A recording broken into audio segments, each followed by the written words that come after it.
Episode 154. Suara merdu Ivana.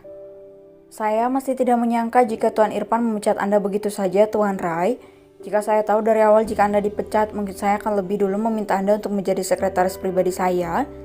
Ucap salah satu petinggi perusahaan yang baru saja menjalin kerjasama dengan perusahaan di tempat Rai bekerja. Memangnya Anda berani membayar saya berapa, Tuan Halim? Saya yakin gaji yang Anda tawarkan belum 50% gaji saya di perusahaan Tuan Irfan. Ucap Rai sinis karena merasa harga dirinya dilecehkan.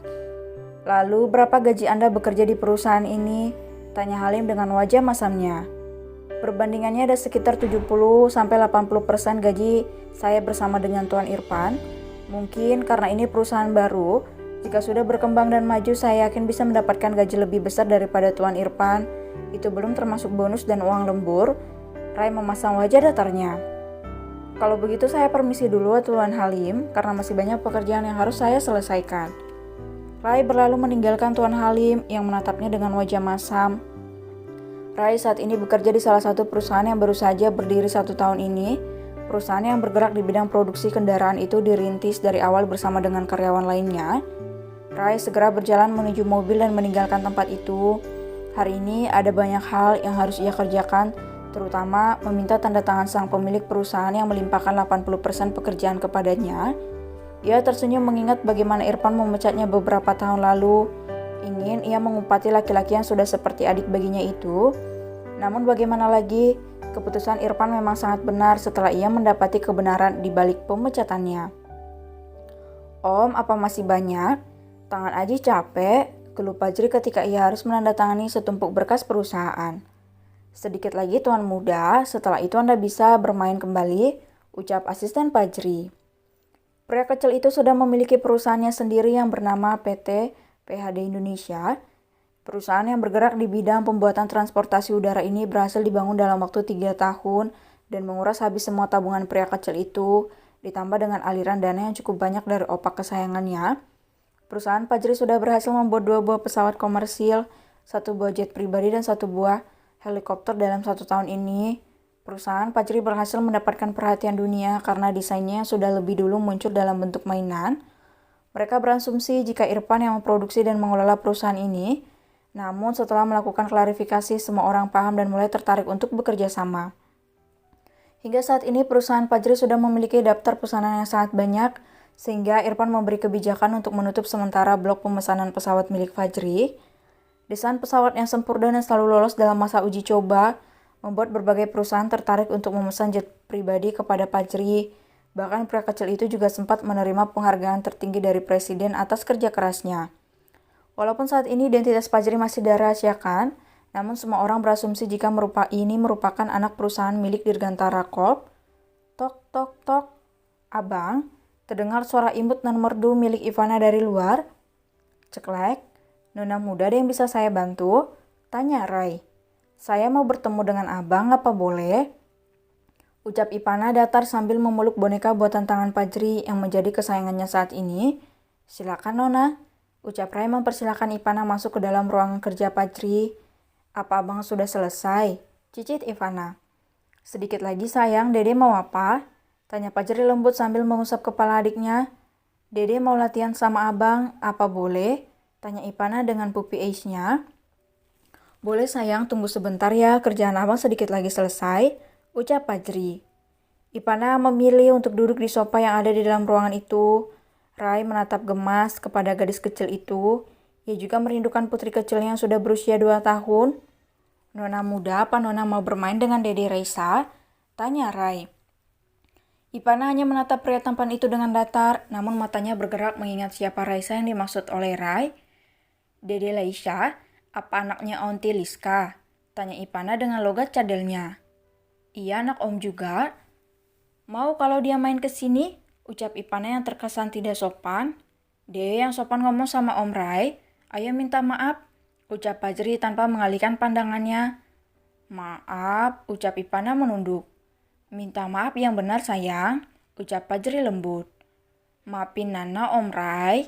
Gak apa-apa nak. Mereka terdiam dengan pikiran masing-masing hingga Fajri menyelesaikan pekerjaannya. Minggu depan ada pengecekan ke pabrik, apa Tuan Muda mau ikut? Ucap Rai membereskan berkas-berkas itu. Boleh Om, nanti kabari saja Aji kapan Om akan pergi ke sana. Terima kasih banyak karena Om mau menggantikan pekerjaan Aji, ucap Fajri tersenyum. Sama-sama Tuan Muda, ini adalah amanah yang harus Om emban, kalau begitu Om permisi dulu. Ucap Rai mengelus kepala Fajri dan Ivana lembut dan berlalu dari sana. Kini, tinggallah dua bocil jenius itu. Ivana membentangkan tangannya kepada Fajri. Pria kecil itu paham, ia segera menggendong Ivana dan membawanya menuju ruangan khusus yang berisikan alat musik lengkap di sana. Ivana memiliki minat di bidang musik yang memiliki IQ yang sedikit lebih rendah dibandingkan Fajri, yaitu antara 180 sampai 190. Berbeda dengan Fajri yang menyukai segala hal, Ivana cenderung berbuat sesuka hatinya. Ia menolak permintaan Fajri yang memintanya untuk masuk sekolah ataupun akademi yang menyediakan pelatihan musik dan segala macamnya. Namun, gadis cantik itu berkilah dengan berbagai macam alasan. Dede mau nyanyi apa sayang? Tanya Fajri. Mereka sudah berada di dalam ruangan musik. Fajri yang masih memangku Ivana duduk di kursi yang berada dekat piano besar yang berwarna putih itu. Balusan Dede dengan lagu balet bang, lagu lama. Siapa yang penyanyinya? Dede lupa tapi lagunya itu ada I have nothing, nothing, nothing gitu apa abang bisa? Ucap Ivana menjelaskan. Oh lagu itu, bisa dong, itu lagu kesukaannya bunda dari dulu dek. Apa Dede udah hafal liriknya? Sudah bang, ucap Ivana berbinar senang. Oke, mari kita coba. Fajri mengambil posisi, jari lentiknya mulai memainkan tuts piano dengan merdu. Mereka menikmati alunan instrumen yang terdengar sangat merdu.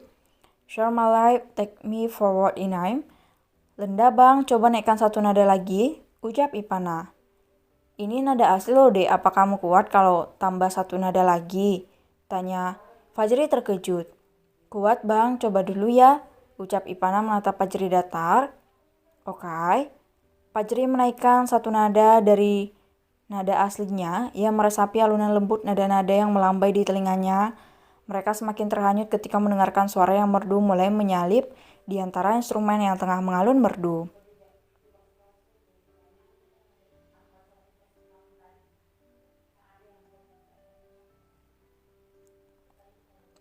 Suara Ivana mengalun merdu. Siap dek, tanya Fajri yang membuat feeling Ivana hancur. Plak, abang gangguin aja kan lagi menghayati gimana sih?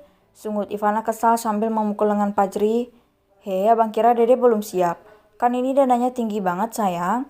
Ucap Fajri menggaruk tengkuknya. Makanya abang main piano aja biar Dede yang nyanyi. Ulang lagi, ucap Ivana kesal.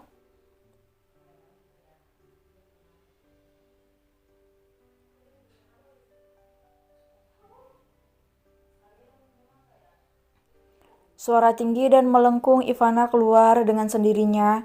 Ia berekspresi layaknya Whitney Houston sedang live pada konser besar. Wah, Dede bisa, ucap Fajri terkejut. Dede gitu loh, ucap Ivana senang. Tanpa mereka sadari, Irfan, Fajira, dan beberapa ART menyaksikan kehebatan gadis kecil itu. Apalagi Fajira, ia bersyukur karena Ivana memiliki bakat yang berbeda dari abangnya. Semoga Dede gak memiliki keinginan yang gila seperti abang ya nak. Bunda gak kebayang jika suatu saat Dede meminta untuk dibuatkan pabrik alat musik atau meminta bertemu dengan para penyanyi dunia itu. Batin Fajira yang berkaca-kaca. Prok, prok, prok. Tepuk tangan menggema di dalam ruangan dan membuat dua bocil jenius itu terlonjak kaget karena tidak menyadari kehadiran mereka. Ivana merona malu, namun ia berusaha untuk menyembunyikan di balik wajah datar dan cantik itu. Fajira meminta kepada anak-anaknya untuk kembali bernyanyi. Bahkan Irfan pun enggan untuk beranjak dari sana. Ia merasa ingin selalu mendengarkan suara merdu dari anaknya.